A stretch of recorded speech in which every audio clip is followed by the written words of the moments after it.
So good evening, everyone. Welcome to Spiritist Center. Thank you all for coming. So tonight we're going to talk about animals, a Spiritist perspective. So how Spiritism sees or talks about animals, how the spiritual life of the animals, because we always have questions. Do animals have a soul? Do they reincarnate like we do? Um, so this talk is based on many books, and here I'm gonna do some promotion. So these two books, The Spiritual Issue of the Animals, and this one it's in English and Portuguese, and this one is All Animals Deserve Heaven. This one is in Portuguese only. Those are very good books. And then we have some more books about animals, and those are in our library. So if you wanna get some like to read, you can. We have some here. We have a lot of books, and there is more. But I think this talk is basically based on these two books. And we ask you if you have any questions. Um, let's talk in the end of the talk, after the talk. So let's start. So today we're going to talk about some concepts about the evolution of spirit and matter, human versus animal with spirit, intelligence of the animals, animal premonition, suffering, illnesses, reincarnation, euthanasia, suicide. So there are many topics, but I have just like a couple of slides for each one. We could go deeper, but since there's a lot of topics, it's going to be more like high level. But if you have any questions at the end, we can talk more. Is that okay? So let's just review a few like concepts in Spiritism. We learn about the universal Trinity. So everything starts with God. God is the first cause, the creator of the universe, our Father. And God created the spirit, which is the intelligent principle, and the matter, which is material principle. And everything else in like God's creation starts from here. It's like it's so we all have in ourselves the intelligent principle and the material principle when we are incarnated. And an example would be, and in the spiritual principle, the main attribute is the intelligence. So if we use human as an example, we have our spirit, which is the individualization of the intelligent principle.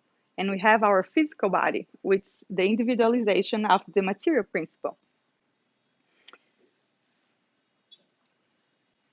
So this is just like a high concept, just showing how the spirit and the matter exists in us and in all of God's creations.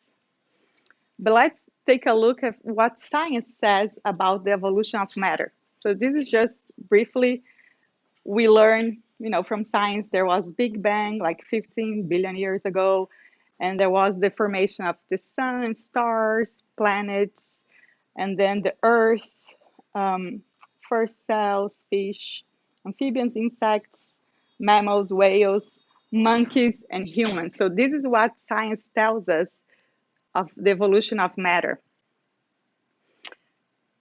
It's just a review. And then also the human evolution, how science sees human evolution. So biology, anthropology, they share no doubts about this. Human beings have evolved from an animal species, which is that one, Australopithecus, and whose fossils have been found in South Africa. And humans and chimpanzees, they share the DNA, like 98% of the DNA. So scientifically speaking, our physical bodies are very similar to the primates. And here I have an example. This is the scientific classification of humans. I got like from Wikipedia. If you compare to the scientific classification of like a chimpanzee, everything is the same, but the last two classification, like the species and the genus. So everything else is the same. We're very similar to chimpanzees, physically speaking. So that's what science says, right? But let's see the spiritual perspective, what Spiritism says about the evolution of human and spirit. So here on this side, we have the diagram that shows the intelligent principle, which is also called monads or spiritual principle, and how it acts on both planes, spiritual and material. And everything happens under the supervision of the angelic spirits. And this is from the book Genesis by Allan Kardec. Um, so they talk about how this happens, and this is really high level. If you want to study, that's a really good book, and there are many talks about this topic. I'm just trying to remember some topics here. So there is what they call the seeding process, which is the spiritual monad, the spiritual principle, and then you have matter transformation. And they say we come from the spiritual principle to, and we'll go to our goal is to become perfect spirits, angels. So from atom to angel. This is like in short the human evolution, or all the beings, or all the God's creation. Um, and this we learned by spiritual revelation. And of course, we're far from learning all the details. This is really high level. It's a long process and it takes billions of years. And on Earth, human evolution, or Earth took 4 billion years, or that's the age of Earth. And we and humans emerged on Earth 2 million years ago. And continuing that same diagram, just showing all the different phases of the evolution. Well, so bacteria, fungi, algae, plants, aquatic and terrestrial animals, and then superior animals, mammals and primates, and finally humankind or human spirits. And on the book, In a Higher World, um, by the spirit André Luiz, he says, so from amoeba in the tepid water of the seas until reaching mankind, we have battled, learned, and selected invariably. To acquire muscles and movement, abilities and reasoning, we have tried life, and life has tried us for thousands of years.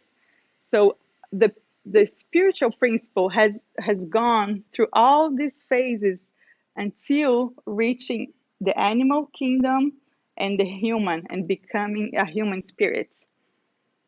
And this is, of course, evolution is a long process.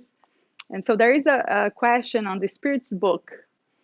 So do you mean that the soul was once the intelligent principle of a less advanced species? Yes. So our soul, so in these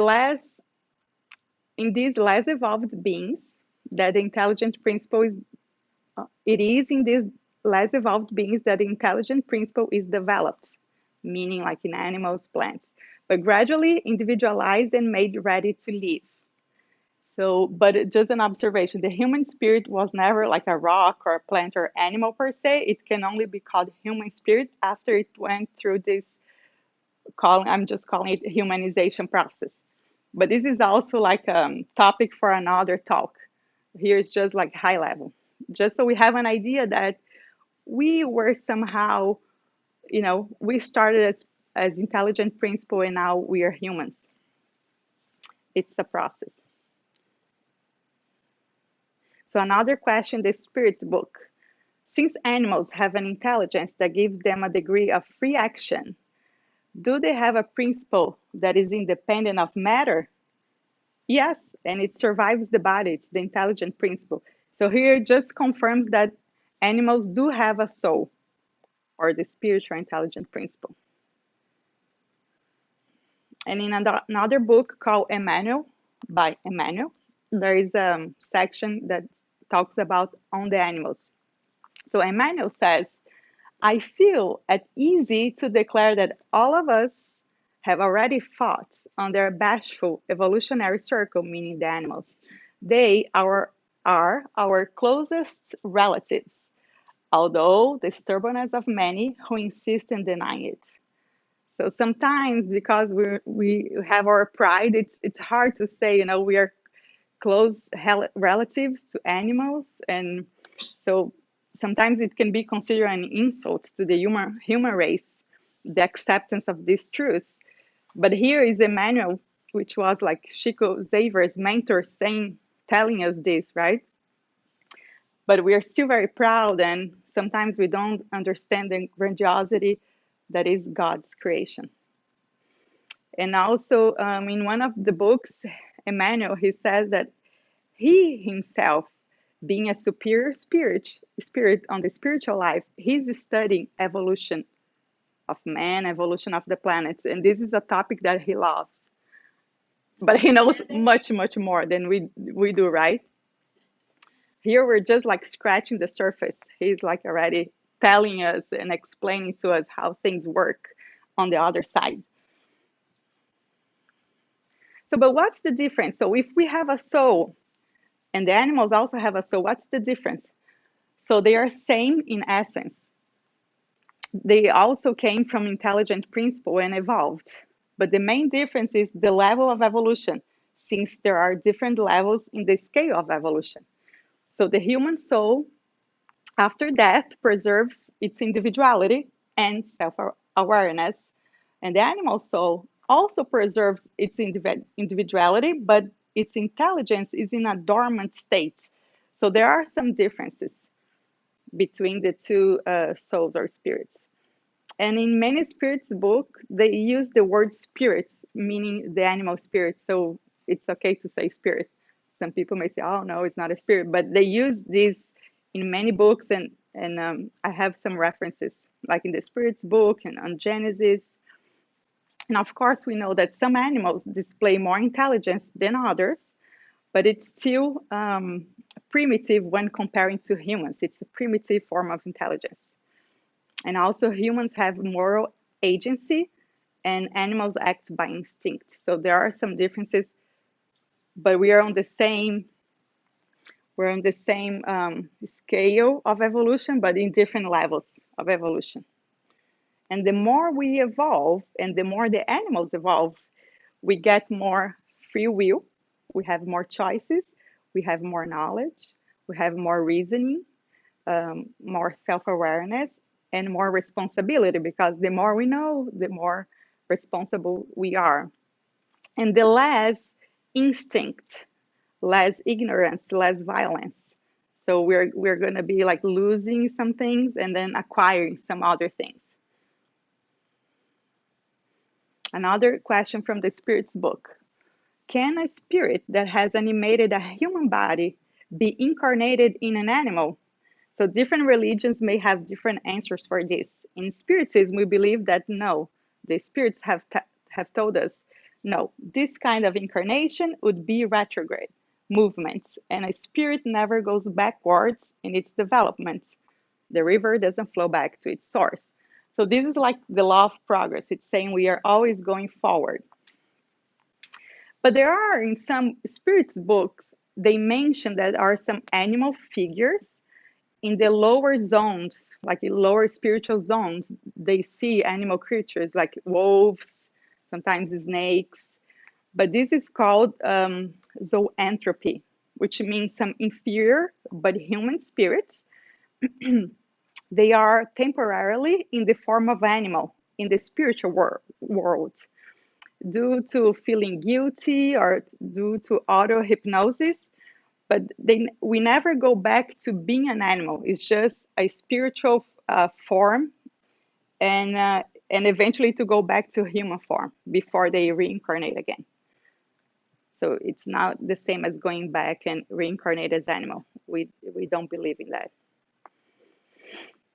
So another question we have regarding animals. So why do animals exist? Are they here to serve us? Is that their mainly purpose, to serve humans? So in this book, The Spiritual Issue of the Animals, the author, she's a veterinarian. She's now retired, but she used to lecture in the USP, São Paulo University. So she explains, or in her, she uses science to answer this question. So let's see what she says. So this is like Earth's geologic eras. So here we see when Earth was formed, right? So 4.6 billion years ago, long time. And then 1.7 billion years ago, first animals, pluricellular animals, emerged on Earth. This is like around here. Then 2 million years ago, first human species. So here. So this is when we emerged on Earth. So the first human species, Homo habilis. So this is like a huge gap. And so why were the animals here for 1.6 billion years, right? So she says we could say that man or humans arrived at the last hour, in the last few minutes of the planet's existence. Animals have been on Earth for a long time before man, and man came to the planet long after countless forms of life, plants, and animals. So, in her view, she says that it's necessary to make a great effort to understand why such quote exists, since it's unfair and untrue. Animals have existed and still exist for intrinsic related reasons. We ourselves have already existed in them. Now, so if animals were here to serve humans, what were they doing for 1.6 billion years? So she challenged this idea. And then she says animals are on Earth for their own evolution. And of course, we interact with animals and we acquire experience, knowledge from those interactions, and they also learn from us. But it's not fair to think that that's the main reason they exist here on Earth. So let's see it now, animal intelligence. So there are many studies that show that animals have intelligence, like studies with chimps, dolphins, elephants, pigs, dogs, cats. But of course, it's a relative intelligence. Um, like we said before, animals have no moral agency. And in some books, they describe this primitive intelligence as dormant or fragmented intelligence. It's in a fragmented state. And in this picture, it's described as one of the most iconic photos ever taken of a primate. It shows an orangutan hunting for fish with a spear. So he's using a tool, which is, I guess, not common. And then they describe this as like a learned behavior where those orangutans live. There are many like fishermen, and then they learn from the fishermen how to use a tool, which is like in the beginning of humankind, one of the human species also like was the first one to use a tool.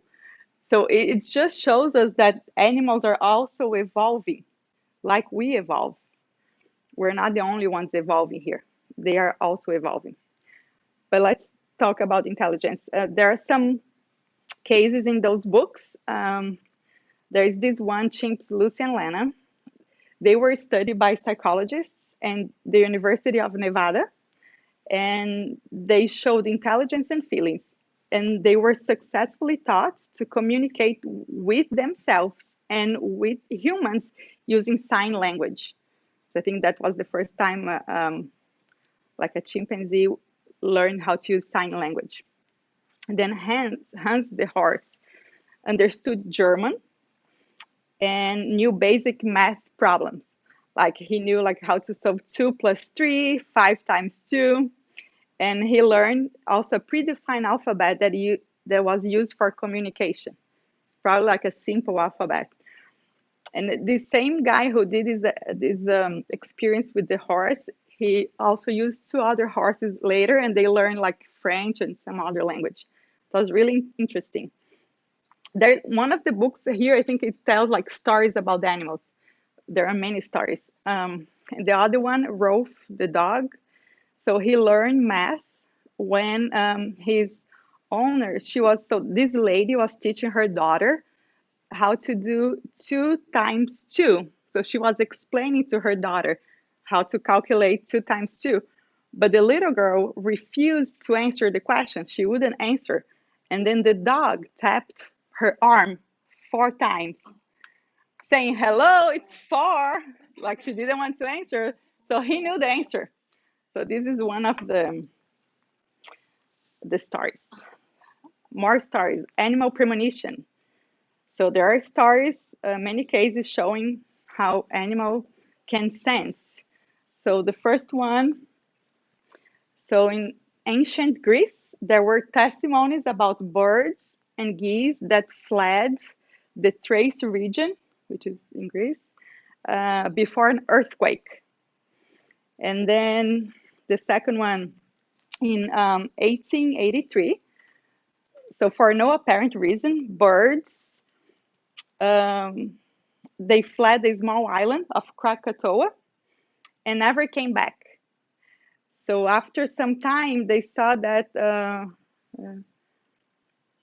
there were several eruptions and also dogs. Dogs tried to break their leashes, barking with no rest.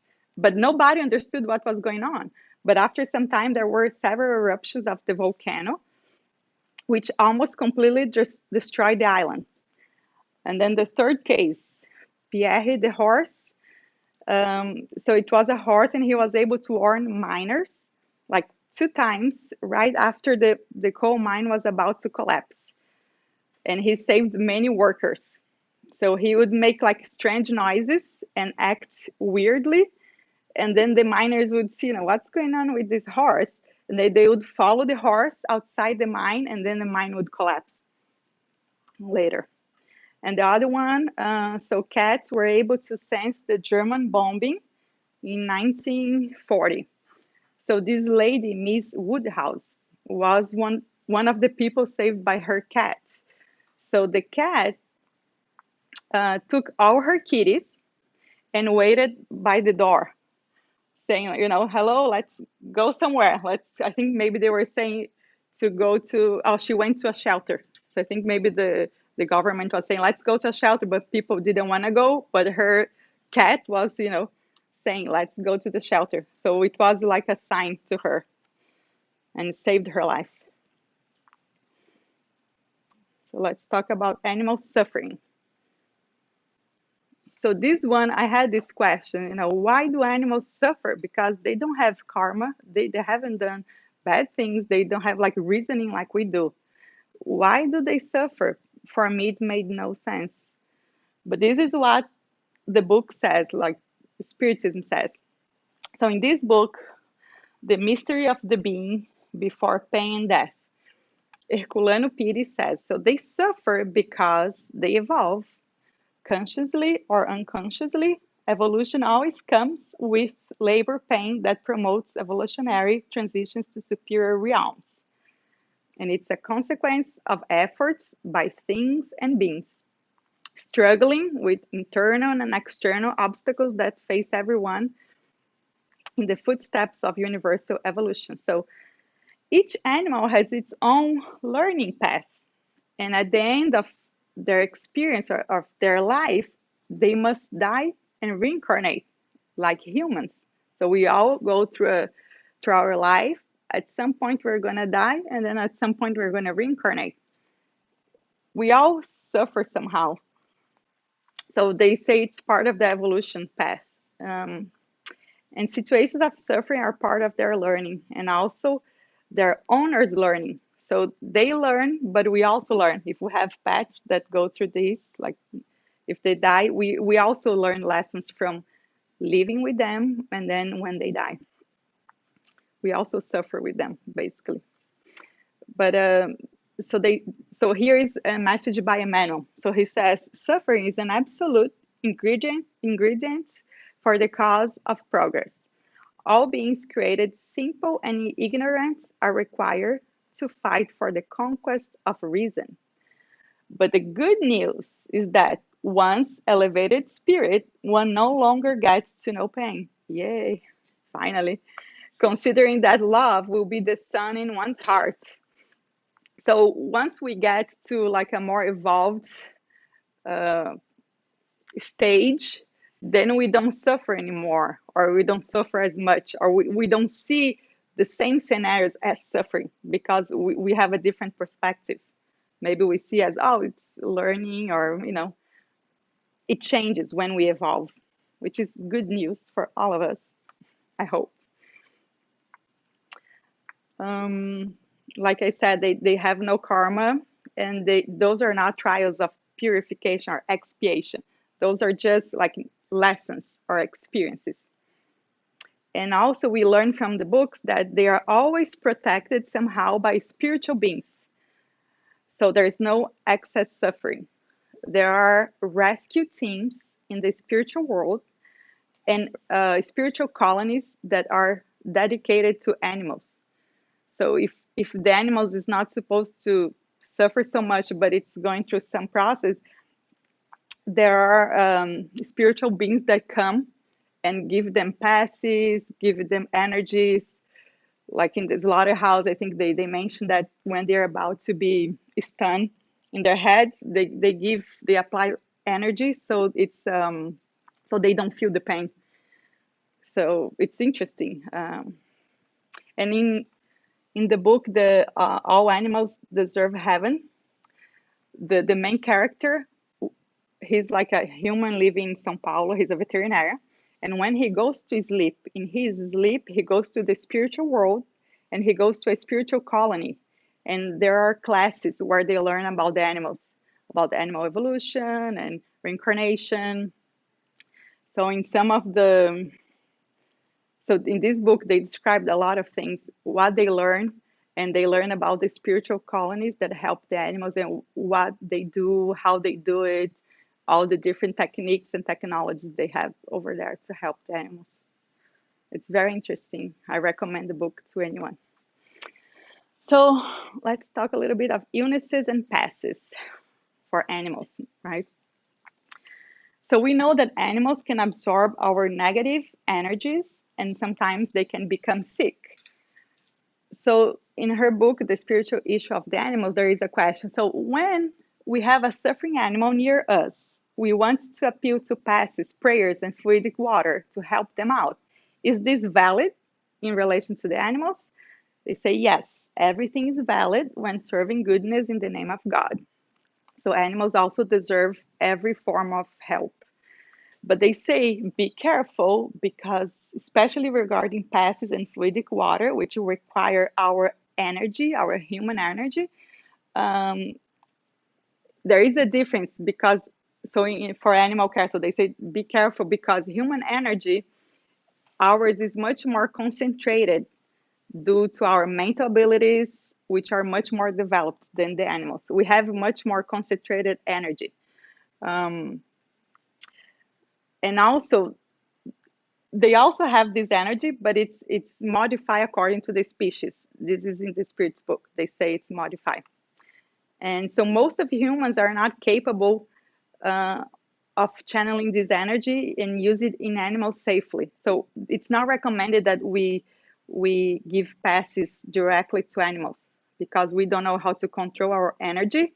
Some people know, and these people are okay. So this veterinarian, she says she received like a guidelines from the spiritual world on how to do on how to give passes. So she's able to, but she said most people are not. So it's better not to try that. They say the safest way for all of us to spiritually help a sick animal is to pray for it, because prayer will energize it indirectly. So our prayer goes somewhere and then it goes back to the animals. So through the intervention of spiritual workers. So that's the safest thing to do. And also they say, let's say if we pray and if the energy is not needed by the animal, it will be channeled to other animals or stored in the universe. I thought that was interesting. So animal reincarnation. What does Spiritism say about reincarnation? So in the books, they say that after an animal discarnates, his spirit preserves its individuality, although, like we said before, it doesn't have self-consciousness like we do. They usually stay in the spiritual world for just a short period of time, because humans can stay like years and years and centuries. But animals is a little bit different. So they have no free will. They act on instinct and cannot choose the species to reincarnate because because they are animals. They will reincarnate in different species. Maybe for some time they will reincarnate as a dog, but then later they can reincarnate as a more superior mammal, for example, like a cow or I don't know. And what else? Reincarnation chambers. So we as humans, we go through the reincarnation chambers and we go through this miniaturization process. So here they say animals also go through that process.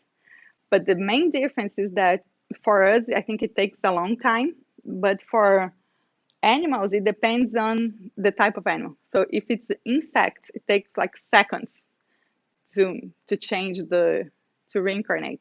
If it's smaller animals, take hours in these chambers. Dogs take days, and then like larger animals can take a few months, like elephants and whales. So just interesting information. And yeah, so much faster than humans based on the species. And also they say reincarnation is compulsory for animals. They have no choice. And the process is done and assisted by spiritual workers in colonies, like we mentioned before. And in this book, they mention two colonies. One is Dionisi, and the other one is Joyful Ranch, which is like Rancho Alegre, Joyful Ranch. They mention in this book the all animals deserve heaven. And they also say that many animals come back in the same family, meaning pets. So if we have a pet and the pet dies, sometimes when we get another pet, it might be the reincarnation of our pet. And some people can recognize some, I don't know, some personalities or some behaviors. And there are some stories about this. We're going to talk about that. So a few stories from Divaldo Franco and Chico Xavier. So Divaldo Franco is a famous medium in Brazil. I think he's now a speaker. He's like 92 years old, and he's still speaking and traveling for work for to promote spiritism. And Chico Xavier is, I think, one of the most famous mediums, and he died in 2002. So there are some stories about, and Chico loved animals. There are many stories about dogs and cats, and he even like talked with ants. There are people that say if the ants were doing something, he would talk to them, and then the next day they would be gone. Like he didn't want to kill them, I don't know, and then he would say, "No, go away," because, and they would go. But let's see those one here.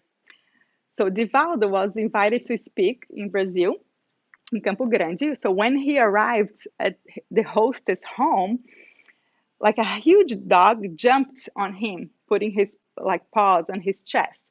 So he screamed, but nobody saw the dog, just Divaldo. And then the lady asked, "What happened?" And he said, he described the dog, he described what happened. And she said, and she started crying because she said it was her dog that had died like a few months before, earlier, and she could recognize by the characteristics of the dog. So the dog was there, and in her mind, the dog was giving a testimony of his immortality through his presence, showing himself to Divaldo, because Divaldo was a medium and could see him in his perispirit. And the other case here, so Chico and Lord, the dog. So in 1939, José, which was Chico's brother, he died, and he left Chico a dog named Lord. Um, so the dog became Chico's partner. He would always be with Chico, like everywhere he went. But one in 1945, he got sick and died, the dog. But at the last moment before the dog passed, Chico saw his brother approaching, and he snatched the dog from the body. So Chico, because he was medium, he could see his brother helping the dog to discarnate. And then for a few months, whenever José, his brother in spirit, he would show himself to Chico, He was always with the dog by his side. So this is another story. And then the last one, Chico and Dom Pedrito. So this, he had another dog, Dom Pedrito, that he loved a lot. And the dog was hit by a car and died. So Chico was very sad.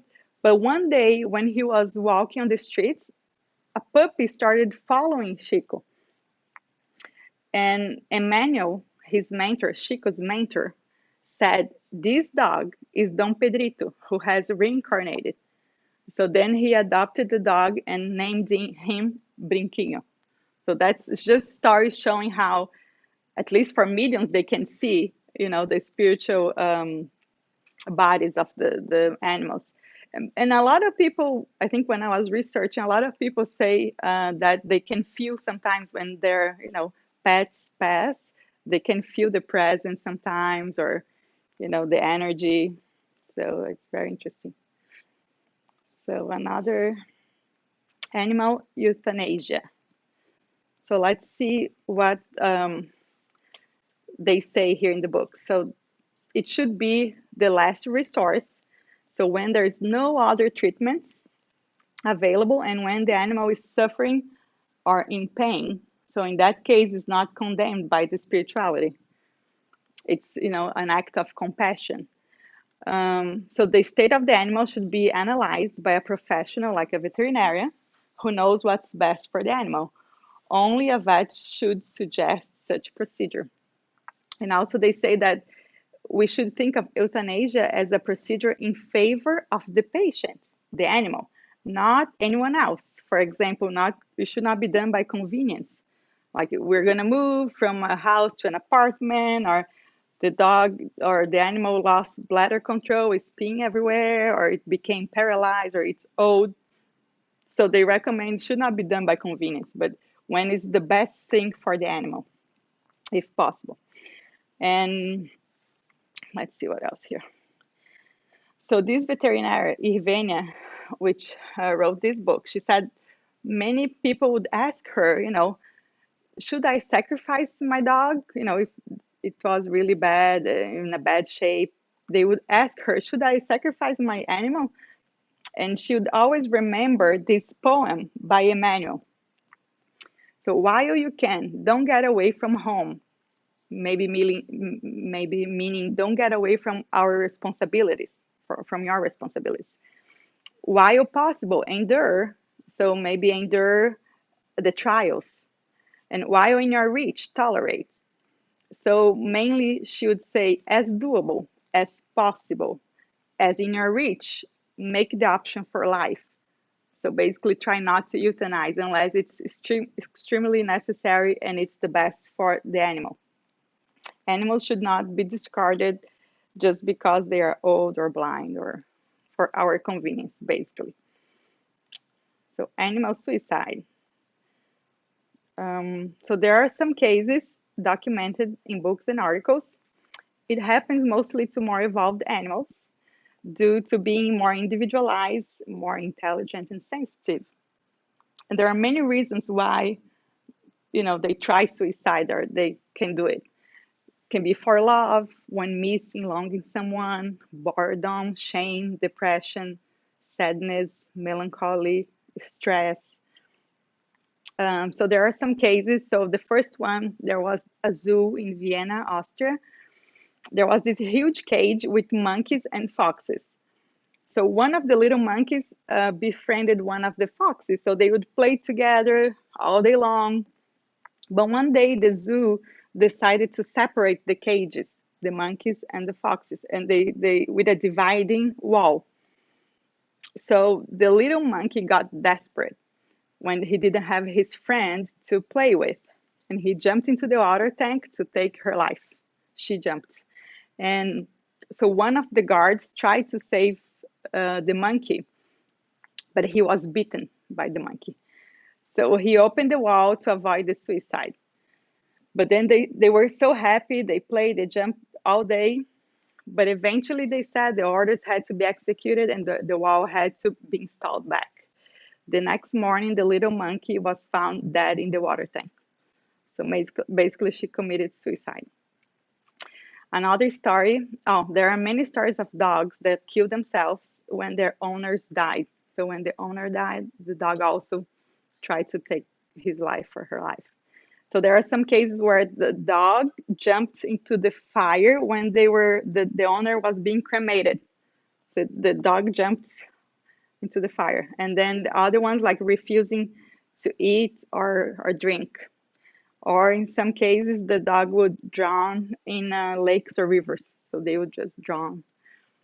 Um, and also nowadays, there are many videos online that we see animals with self-destructive behavior, like self-mutilation or banging their heads on walls, or like chickens pecking each other, especially when they are confined in small cages or water tanks, sometimes in zoos when they are like lonely by themselves, not in their environment, or water parks, factory farms.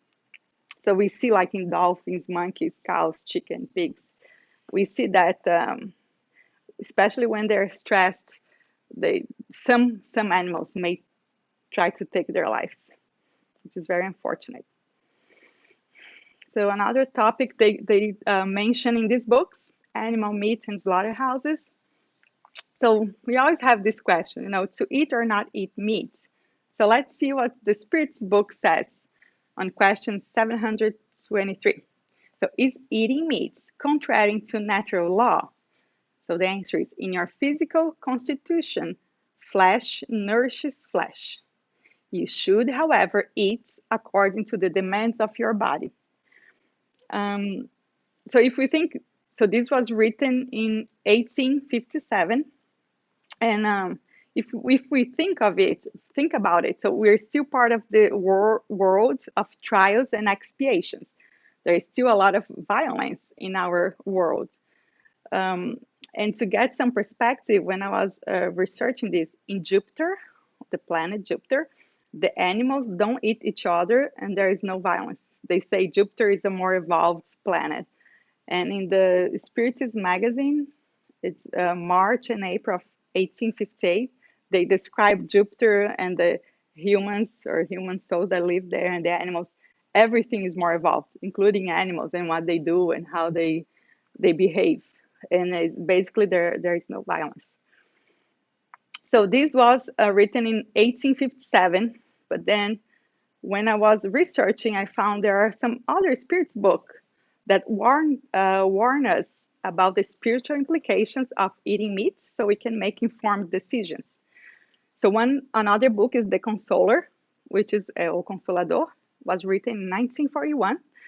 So it asks this question, is it an error for mankind to eat meat? And this the spirit was Emmanuel. So Emmanuel is Chico's mentor.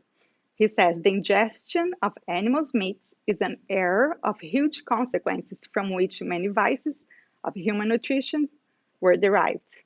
So, and then he goes on, he talks about, the human physical body requires certain vitamins, but these nutritional values can be found in vegetable products without the need of slaughterhouses and meat processing plants. But then he also says, but we must consider that that's how many workers make their daily bread. That's how things work. Its part cannot be suddenly destroyed without serious danger. So everything is a process and nothing changes quickly in nature. And there is a reason. Everything is a process and, slowly by slowly we change. So what else? About slaughterhouses, some other books that mention slaughterhouses. One is Missionaries of the Light, which was written in 1945. So André Luiz tells us that so spirits of low vibratory energy pile up to vampirize the vital fluids that escapes from sacrificed animals. So this is not something physical. He's describing the spiritual view of what happens there. And then in the other book, All Animals Deserve Heaven. So when this veterinarian who would go in his sleep to the spiritual colony, so they had one of the classes they had in the spiritual world was about they went to a slaughterhouse and they saw what was going on, and then the instructor was telling them, hey, because first they just saw the animals there, but he said, focus now, focus, try to see the spiritual world. So then they would focus, and then they would see more than, we can see. So they saw hundreds of discarnate entities from the inferior zone surrounding the animals. And the same thing, they absorbed animals' energy. So they describe as lower entities, and they liked whenever the animal was stressed or had fear, it would release adrenaline and cortisol, and spiritually it would release energy like ectoplasm, and they like that energy because they those inferior spirits, they live near earth, and they say the word vampirize, but it's not blood, it's just energy. So they like to suck or absorb the energy to feel more connected to the material world.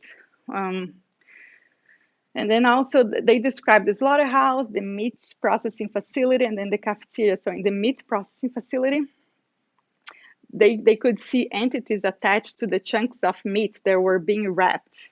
And then in the cafeteria also, they could see that the meat had the same energy. They could see something like as gray or dark, like around the meat, the red meats in this case.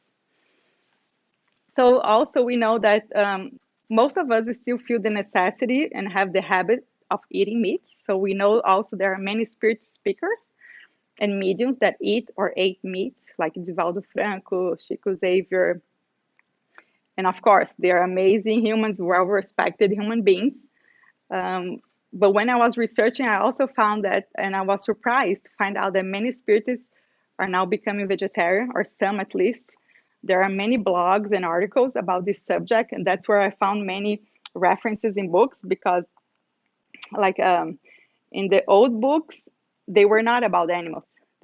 There's just some sections or some chapters. Now the newer books, they are all about animals. So there wasn't like a lot of references earlier. So there are many, of course, there's a lot of controversy on this subject. And let's also be clear, Spiritism doesn't prohibit eating meat, like it doesn't prohibit drink alcohol or anything else for that matter. We have our free will and we're free to make our choice. They just try to show us how is the spiritual, side of things. And then what science says. So there are many organizations that talk about eating or not eating meats, but I just got one here. So American Dietetic Association. So they say total vegetarian or vegan diets are healthful, nutritionally adequate, and may provide health benefits. Well-planned vegetarian diets are appropriate for individuals during all stages of life, including pregnancy, lactation, infancy, childhood. There are some other statements from other organizations. If anyone wants to know, let me know. I can tell you later. So another topic, zoo therapy. And I'm trying to go faster because there are many topics. Okay, zoo therapy. So this is like a set of procedures using animals to help patients to improve their clinical status.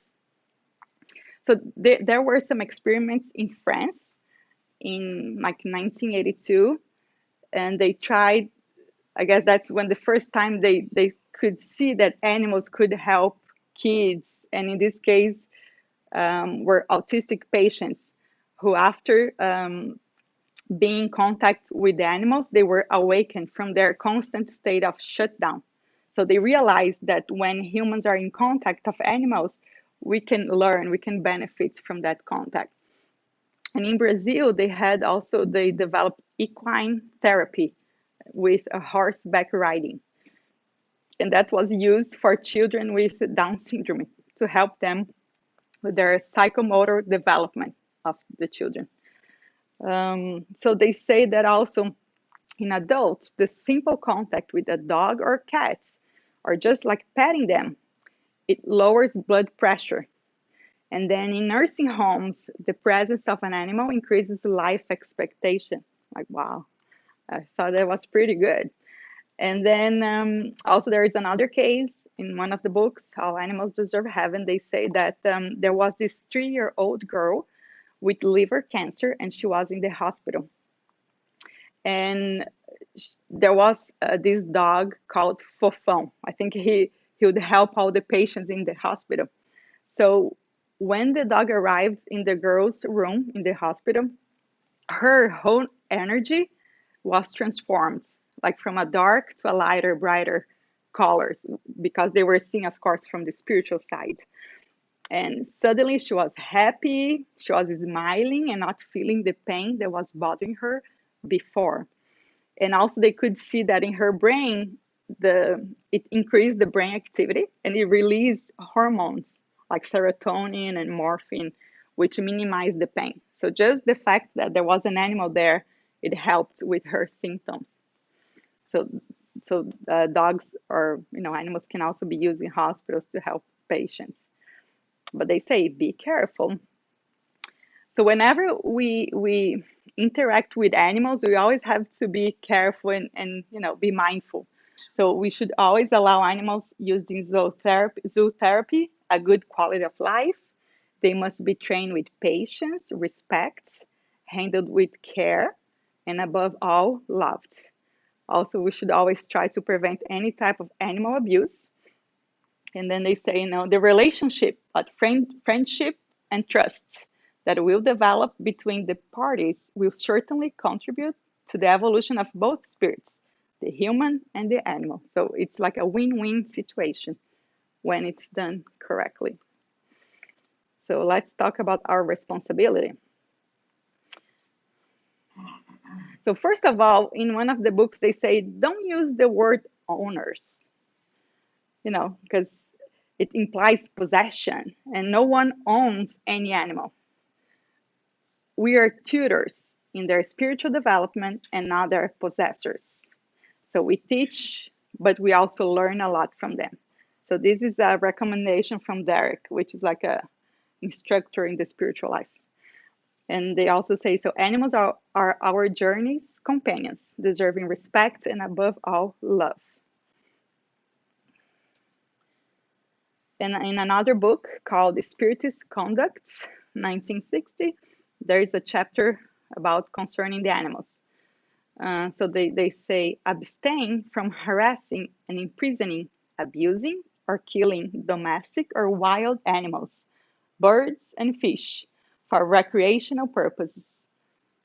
Whenever you go on trips, and also bloody sportive tournaments. These are amusements that are true crimes in disguise. So this is a message from André Luiz about how we should behave in regards to the animals. And last, domestic animals learn according to the way we treat them. If we treat them with respect, they learn about respect. If we disdain, that's what they will learn. If they suffer an aggression, they will learn to attack and become violent. And we know a lot of stories how dogs and chicken are taught to behave violently and how that ends up. It's not good.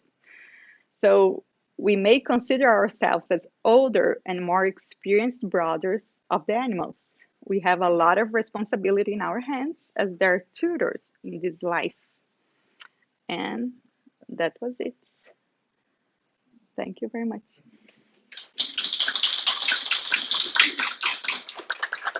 And here's just